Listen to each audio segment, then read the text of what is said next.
Guys, welcome to my channel. Cabbage and పెసరపప్పు fry చూద్దాం.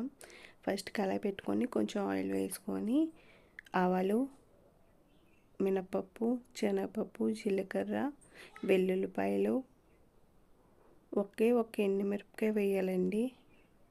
వేసాక బాగా ఫ్రై అయ్యాక కొంచెం గోల్డెన్ కలర్ వచ్చాక క్యాబేజీ సన్నగా తరుము పెట్టుకునేది వేయాలండి. క్యాబేజ్ కొంచెం బాగా మగ్గనివ్వాలి.